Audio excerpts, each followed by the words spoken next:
Finally সম্পন্ন হলো সবকিছু খুব সুন্দরভাবে। আমরা বিয়ের ভিডিও দেখেছি, গান নাচ সব মিলে। কি বলতে আছে? ভালো লাগছে, মানে অনেক দিন পর এরকম, মানে মেয়েদের কাছে তো বিয়েটা খুব স্পেশাল, তো অফকোর্স আমার কাছে তো প্রচণ্ড ভালো লাগছে। তোমার কি বলবো? মানে ডেফিনেটলি এটা অনেক বড় একটা প্রেশার ছিল, একটা এত বড় অনুষ্ঠানকে করা, এবং সেখানে এত গেস্ট, প্রত্যেক পরিবারের উপরই চাপ পড়ে, সেম গোজ ফর আস। তো আজকে অনেক রিলিফ লাগছে যে না, প্রোগ্রামটা এবার হচ্ছে, এবার শেষ হয়ে যাবে আজকে। মিস করবো এতদিন ধরে যে আনন্দটা করলাম, বেসিক্যালি একদম পুজোর মতো আনন্দ করছি।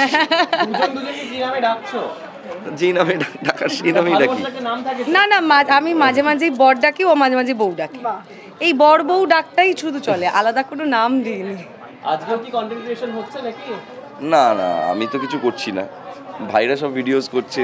তোমরা সবাই এসছো, তোমাদের সবার আশাতে খুব খুশি হয়েছি এবং মানে খুবই ভালো লাগছে। আজকে কিছু চলছে না, আজকে সব সায়ন রয়েছে, ওরা সব ভিডিওস করছে। বলার অবস্থা দেখেছো? খারাপ, বলার অবস্থা একদম খারাপ।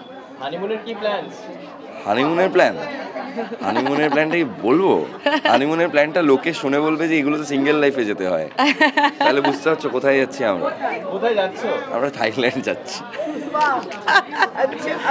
একটা কোজি, একটা ওয়েদার, কোজি ফিলিং। প্রিয়াঙ্কার নতুন সংসার, এটাকে জিজ্ঞাসা করি কেমন লাগছে?